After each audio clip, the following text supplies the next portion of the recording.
जैसे कि हमने पिछले दो वीडियोस में अ क्वाइट प्लेस मूवी की कहानी देखी, आज के इस वीडियो का टाइटल भी ऐसा ही है, अ क्वाइट प्लेस डे 1, जो 2024 में आई थी। आगे बढ़ने से पहले आपको बता दूं कि अ क्वाइट प्लेस और अ क्वाइट प्लेस डे 1 एक ही यूनिवर्स में सेट है, जहां अंधे एलियन क्रीचर्स इंसानों का शिकार उनकी आवाज पर करते हैं, लेकिन इनकी टाइमलाइंस अलग है। अ क्वाइट प्लेस की कहानी एलियन अटैक की बात की है, जहाँ ली फैमिली छिपकर जिंदा रहने की कोशिश करती है, जबकि अ क्वाइट प्लेस डे 1 में शुरुआत दिखाई गई है, यानी वो पहला दिन जब एलियंस धरती पर आते हैं और न्यूयॉर्क सिटी में तबाही मचाते हैं। इसमें कास्टिंग्स भी अलग है, क्योंकि डे 1 में ली फैमिली नहीं है बल्कि ये नए लोगों की कहानी है, इसलिए इनका कनेक्शन सीधा सीक्वल नहीं बल्कि ये एक प्रीक्वल और स्पिन ऑफ है। आसान शब्दों में समझे तो अ क्वाइट प्लेस दिखाती है कि तबाही के बाद लोग कैसे सरवाइव करते हैं, और डे 1 दिखाती है कि ये सब शुरू कैसे हुआ और दुनिया में अफरा तफरी कैसे फैली। तो चलिए चलते हैं कहानी की तरफ। मूवी की शुरुआती सीन में हम एक नर्सिंग होम को देखते हैं, जहां रूबिन नाम का एक आदमी कुछ कैंसर पेशेंट्स की काउंसलिंग कर रहा था। इन्हीं पेशेंट्स में हम इस कहानी की मेन लीड समीरा को देखते हैं, जो एक कैंसर पेशेंट थी और वो कुछ ही दिनों की मेहमान थी। इस दुनिया में समीरा का उसके पेट फ्रेडो के सिवाय और कोई भी नहीं था।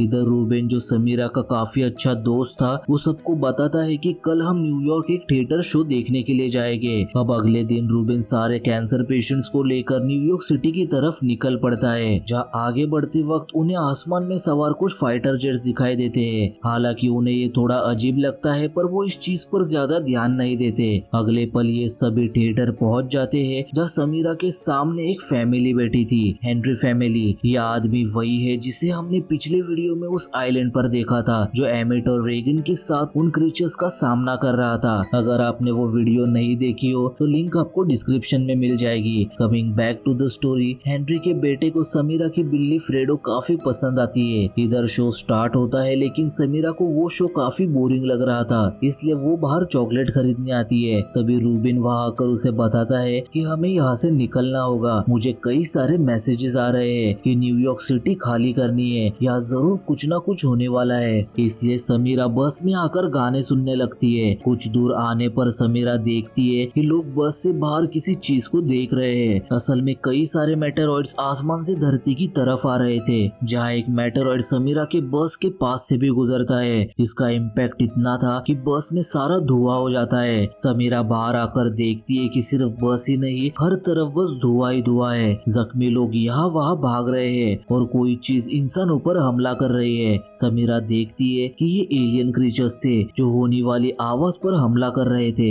समीरा डर के मारे जब वहाँ से भाग रही थी, तभी एक एम्बुलेंस के ब्लास्ट होने से समीरा वही बेहोश हो जाती है। अगले पल जब उसकी आँख खुलती है तो उसके सामने कुछ लोग थे और ये हेनरी फैमिली थी।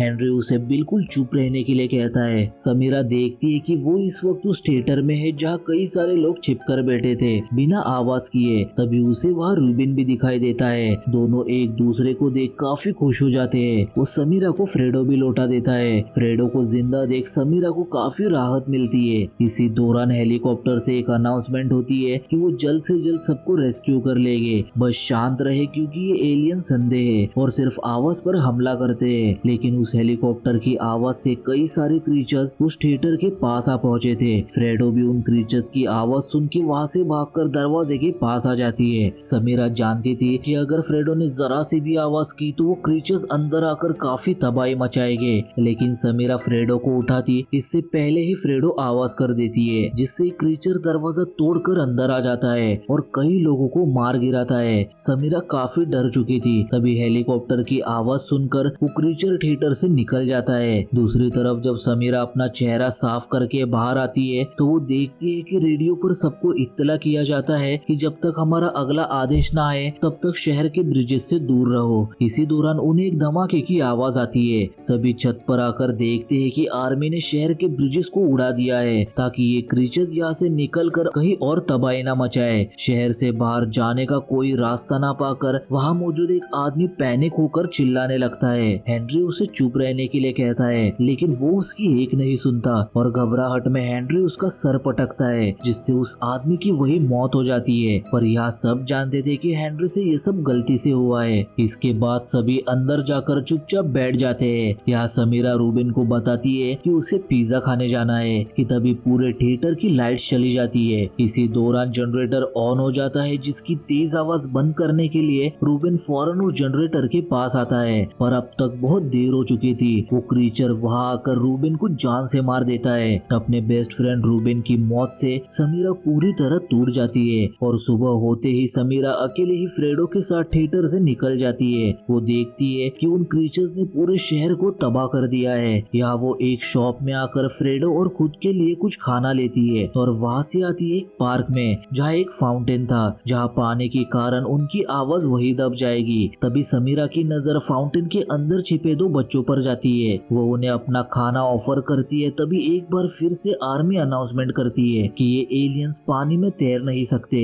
इसलिए सभी सी पोर्ट के पास आ जाए, हम आपको बचा लेंगे। ये सुनते ही समीरा बच्चों को लेकर उसी सी पोर्ट की तरफ बढ़ने लगती है। वहाँ उस हेलीकॉप्टर की आवाज से हजारों की तादाद में क्रीचर्स उस हेलीकॉप्टर का पीछा करने लगते हैं। उन क्रीचर्स से बचने के लिए समीरा बच्चों को लेकर एक टनल में छिप जाती है। कुछ देर बाद जब रास्ता साफ होने पर वो बाहर आते हैं तो देखते हैं कि शहर के सारे लोग रास्ते पर उतर गए थे। वो एक साथ उस सी पोर्ट की तरफ बढ़ रहे थे। समीरा बच्चों को उन सारे लोगों के साथ भेज देती है और खुद विपरीत दिशा में जाने लगती है, क्योंकि उसे पिज्जा खाने की क्रेविंग हो रही थी। इसी दौरान हम देखते हैं कि इतने सारे लोगों के एक साथ चलने के कारण वहाँ काफी आवाज हो रही थी, जिसे वो क्रीचर्स सुन लेते हैं और पूरी भीड़ पर टूट पड़ते हैं। सैकड़ों की तादाद में लोग अपनी जान बचाने के लिए यहाँ वहाँ भाग रहे थे। उस भगदड़ में समीरा नीचे गिर जाती है और फ्रेडो वहाँ से डरकर भाग जाती है। लोगों के भागने के कारण वहाँ और भी आवाज हो रही थी, जिससे वो क्रीचर्स लगातार इन लोग पर हमला करते जा रहे थे। समीरा अपनी जान बचाने के लिए एक कार के नीचे छिप जाती है। कुछ देर बाद वो जैसे तैसे वहाँ से निकलकर एक जगह आकर चुपचाप बैठ जाती है। उधर फ्रेडो यहाँ वहाँ भागते हुए एक जगह आकर पानी पीने लगती है। तभी पानी से एरिक नाम का एक बंदा बाहर निकलता है, जो उन क्रीचर्स से बचने के लिए पानी के अंदर छिप गया था। वहाँ फ्रेडो वापस समीरा के पास आ जाती है। तभी उसकी नजर एरिक पर जाती है, जो फ्रेडो का पीछा करते हुए वहाँ आ गया था। फिर समीरा उसे इशारे में बताती है कि सी पोर्ट की तरफ चले जाओ और खुद उल्टी दिशा में जाने लगती है। लेकिन एरिक सी पोर्ट की तरफ जाने की वजह समीरा के ही पीछे आ रहा था। इस दौरान बारिश भी शुरू हो जाती है, इसलिए उन्हें एक जगह रुककर बारिश रुकने का इंतजार करना पड़ता है। यहाँ समीरा एरिक से कहती है कि तुम मेरे पीछे मत आओ, आर्मी लोगों को बचाने की मुहिम में लगी है, तुम सी पोर्ट की तरफ चले जाओ। लेकिन एरिक अकेले जाने से डर रहा था।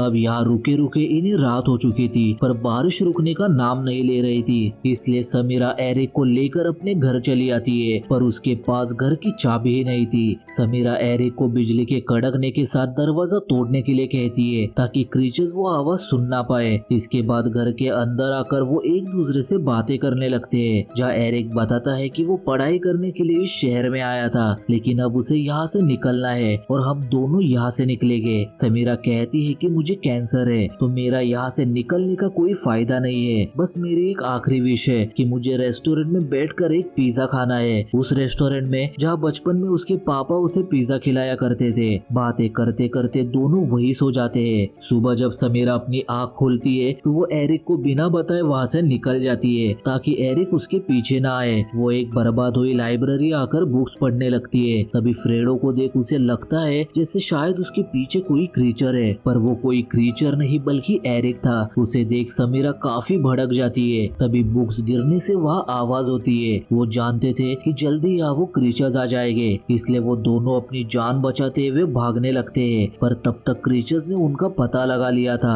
वो दोनों भागकर एक सबवे में आ जाते हैं, जिनके ठीक सामने एक क्रीचर भी था। वो और अंदर आकर देखते हैं कि टर्मिनल पूरा पानी के अंदर डूब चुका है और इनके पास बाहर निकलने का और कोई भी रास्ता नहीं था। इसलिए वो पानी से ही होते हुए आगे बढ़ने लगते हैं। जैसे जैसे ये लोग आगे बढ़ रहे थे, पानी का लेवल भी बढ़ने लगा था। एरिक इतना डर चुका था कि उसे कुछ समझ ही नहीं आ रहा था। ऐसे में समीरा उसे हिम्मत देते हुए कहती है कि हमें आगे बढ़ते रहना होगा, लेकिन उनकी आवाज उस क्रीचर ने सुन ली थी। समीरा जानती थी कि ये क्रीचर तैर नहीं सकते, इसलिए वो दोनों पानी के अंदर से होते हुए दूसरी तरफ आ जाते हैं, पर वो क्रीचर पानी में डूबकर वही मर जाता है। यहाँ समीरा की तबीयत काफी बिगड़ रही थी, इसलिए एरिक उसे लेकर पास ही के एक चर्च में आ जाता है, जहाँ समीरा के पास अपनी दवाइयाँ भी नहीं थी। एरिक उसे तकलीफ में देख नहीं पाता और उससे दवाइयों के बारे में पूछकर अकेले ही उसकी दवाई लेने निकल पड़ता करता है। वो एक मेडिकल स्टोर आकर समीरा की सारी दवाइयाँ ले लेता है। इसी दौरान उसे ऐसा लगता है मानो उसके पीछे कोई तो है। वो असल में फ्रेडो थी जो उसके पीछे यहाँ तक आ गई थी। जब वो फ्रेडो के साथ वापस समीरा के पास आ रहा था तभी फ्रेडो अचानक वहाँ से भाग जाती है। एरिक उसके पीछे भागता है और देखता है कि फ्रेडो को खाने की खुशबू आ गई थी।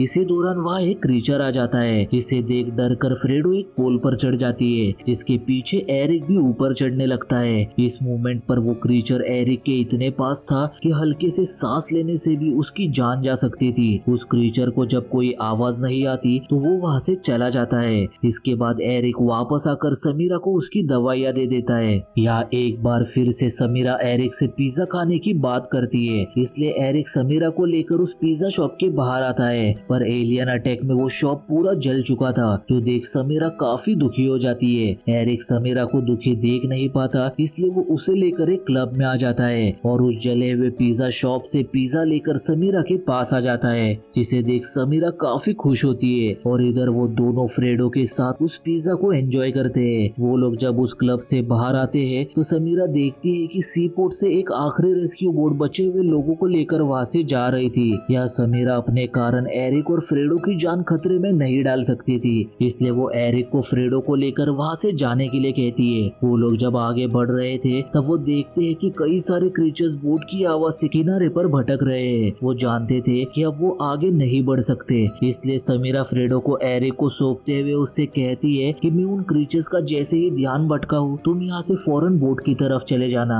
इसके बाद समीरा आयरन रॉड से गाड़ियों के शीशे तोड़कर सारे क्रीचर्स को अपनी तरफ अट्रैक्ट करती है। जैसे ही क्रीचर्स उन गाड़ियों पर हमला करते हैं तो बोट पर मौजूद सर्वाइवर्स को लगता है कि शायद अभी भी वहाँ लोग जिंदा है, इसलिए वो अपनी बोट को रोक देते हैं। वहाँ एरिक भी सही मौका देख बोट की तरफ भागने लगता है, पर उसके कदमों की आवाज से कुछ क्रीचर्स उसके पीछे पड़ जाते हैं। इससे पहले वो क्रीचर्स एरिक को जान से मार देते, एरिक पानी में कूदकर तैरते हुए उस बोट पर आ जाता है। दूसरी तरफ समीरा ये देख काफी खुश थी कि एरिक और फ्रेडो अब सही सलामत है। उधर एरिक को अपने जैकेट से एक लेटर मिलता है जो समीरा ने उसके लिए लिखा था। उसमें लिखा था कि मैंने तो जिंदगी जीना ही छोड़ दी थी, लेकिन मेरे आखिरी वक्त में जब तुम मुझे मिले तब मुझे अपनी जिंदगी का असली मकसद मिला कि मैं तुम्हारी और फ्रेडो की जान बचाऊं। ये सब पढ़ के एरिक काफी इमोशनल हो जाता है। इसके बाद हम समीरा को देखते हैं जो ईयरफोन्स लगाकर गाना सुनते हुए रास्ते से चली जा रही थी, जहाँ वो बहुत खुश थी। तभी वो रेडियो से ईयरफोन्स निकालकर जोर जोर से गाने बजाने लगती है। तभी वहाँ वो क्रीचर्स आ जाते हैं। मानो समीरा ने अपने हिस्से की जिंदगी जी ली है, उसका मकसद अब पूरा हो गया है और अब वो बस खुशी से मरना चाहती है। और इसी इमोशनल एंडिंग के साथ ये फिल्म यहीं पर एंड हो जाती है। Thanks for watching, bye.